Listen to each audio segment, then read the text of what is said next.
एक कमरे में दो लोग लिपटे हुए थे और स्थिति थी यानी हालत थी आपत्तिजनक। वहीं खिड़की के पास उस तरफ एक युवक यानी तीसरा आदमी देख रहा था।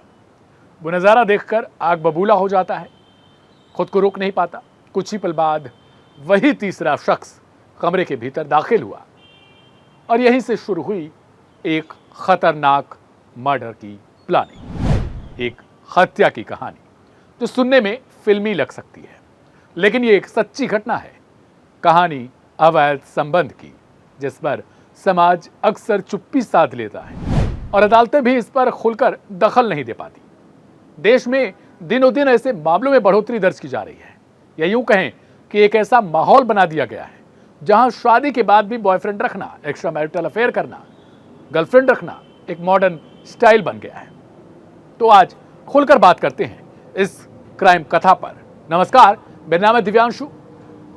रात के 10 बज चुके हैं और पेश है आज की एक क्राइम कथा रिपोर्ट, एक सच्ची कहानी मेरठ के परीक्षितगढ़ थाना क्षेत्र के अगवानपुर गांव, जहां अंजलि नाम की महिला ने अपने प्रेमी अजय के साथ मिलकर पति राहुल की हत्या कराई। अंजलि वही थी जो सोशल मीडिया पर रील्स बनाया करती थी, भाभी जी टाइप कैप्शन डालती थी और अपने फॉलोअर्स के कमेंट्स पर खुश हुआ करती थी। लेकिन उसी सोशल मीडिया ने उसे धीरे धीरे पागलपन की हद तक पहुंचा दिया था। लोगों के कमेंट आने लगे, भाभी जी थोड़ी जम नहीं रही हैं, आपके पति तो कैमरे के सामने फेल हैं। ये बातें अंजलि के अंदर तक चुभा करती थी और शायद यहीं से उसके भीतर पति के लिए नफरत का जहर भरना शुरू हो चुका था।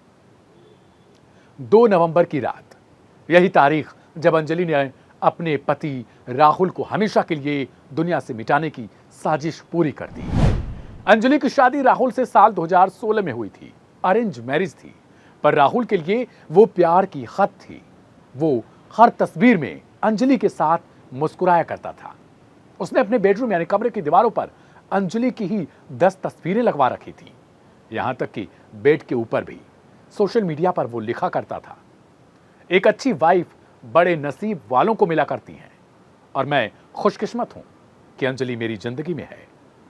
लेकिन किसे पता था कि जिस अंजलि पर वो अपनी दुनिया मान बैठा था, जिस अंजलि पर अपनी जान छिड़का करता था, वही उसकी मौत की वजह बनेगी। अंजलि का प्रेमी अजय उसी के घर के ठीक सामने रहता था। महज 21 साल का एक युवक जो घर में पारचून की दुकान चलाया करता था।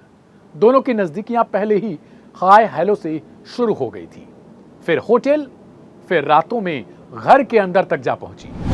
राहुल को पहली बार ये शक तब हुआ जब उसने दोनों को आपत्तिजनक हालत में करीब 6 महीने पहले देखा था। परिवार ने मामला शांत कराया, लेकिन अंजलि नहीं बदली।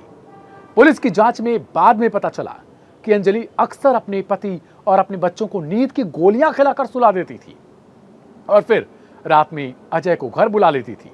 यह रिश्ता अब पाप में बदल चुका था। 1 नवंबर की रात अजय ने उसी पाप को अंजलि की ख्वाहिश में बदल दिया। उसने राहुल को बहाने से बुलाया, पहले झगड़ा किया, फिर अचानक तमंचा निकाला और सीने में गोलियां उतार दी। राहुल भागा, लेकिन अजय ने पीछे से दूसरी गोली चलाई, फिर तीसरी गोली उसके सीने में मार दी। राहुल वहीं गिर पड़ा। अब सब खत्म है। अजय ने फोन पर अंजलि से कहा, काम हो गया। अगले दिन गांव के पास जंगल में राहुल की डेड बॉडी मिलती है, खून से लथपथ। पास में 3 खोखे पड़े थे और फिर उसी दिन से गांव की हर दीवार पर सिर्फ एक ही सवाल लिखा जाने लगा, क्या प्यार इतना अंधा हुआ करता है? इंसान अपने पति को मरवा सकता है, गोलियों से सीने भुनवा सकता है। पुलिस ने जब कॉल डिटेल्स खंगाली तो सब कुछ साफ हो गया। अंजलि और अजय के बीच 1.5 साल से अफेयर चल रहा था। कॉल रिकॉर्ड, होटल के सीसीटीवी और गवाहों ने इस कनेक्शन की पूरी परतें खोल कर रख दी। अजय ने पूछताछ में सब कबूल किया, कहा राहुल हमें साथ देख चुका था उस हालत में जिसमें वो कभी अपनी सुहागरात पर अपनी पत्नी के साथ था। अंजलि रोज कहती थी कि उसे रास्ते से हटा दो, फिर हम साथ रहेंगे। उस कबूलनामे ने सब खत्म कर दिया। दोनों गिरफ्तार हुए। तमंचा बरामद हुआ और वहीं खत्म हो गई उस रील्स वाली लव स्टोरी की आखिरी रील। लेकिन कहानी यहीं खत्म नहीं होती। अब अंजलि के यही फॉलोअर्स जो कभी उसके वीडियो पर आकर कमेंट करते थे लव यू भाभी, क्यूट कपल लिखा करते थे और कहते थे भैया साथ अच्छे नहीं लगते आपके, अब उसी प्रोफाइल पर कमेंट आ रहे हैं इस औरत ने अपने पति को मरवा दिया। वो डिजिटल दुनिया जिसने उसे स्टार बनाया था अब उसे किलर वाइफ कहकर ट्रोल कर रही है।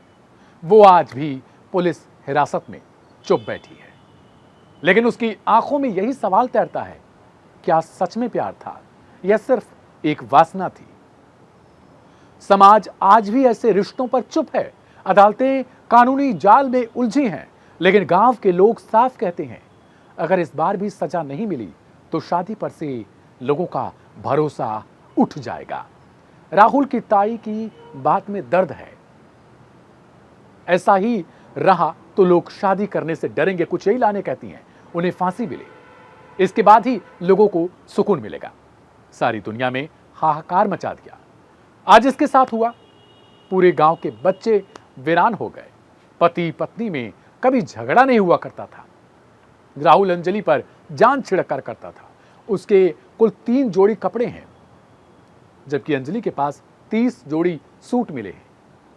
और सच भी है, जब एक औरत जिसे पति ने हाथों पर बिठाया वो ही उसके खिलाफ खड़ी हो जाए तो यकीन का हर रिश्ता डगमगा जाता है। यह कहानी सिर्फ मेरठ की नहीं है, बल्कि हर उस घर की है जहां सोशल मीडिया ने रिश्तों की सच्चाई को फिल्टर से ढक दिया है, जहां मोहब्बत अब लाइक्स और फॉलोअर्स में तौली जाती है और जहां अवैध संबंध अब गुनाह नहीं एक स्टाइल बन गए। लेकिन याद रखिए कि हर बार किसी की खिड़की के पीछे कोई तीसरा भी खड़ा होता है और जब वो भीतर आता है तब शुरू होती है एक नई क्राइम कथा। मेरा नाम है दिव्यांशु। मिलेंगे कल रात ठीक 10 बजे एक नई कहानी के साथ, एक नई क्राइम स्टोरी के साथ जो सच्ची होगी मगर आपको सीख देगी। आज के लिए इतना ही। अपनों का बहुत ख्याल रखिएगा। समाज में नफरत नहीं, प्यार फैलाइए। झिझकिए नहीं, बेबाक होकर बोलिए। नमस्ते।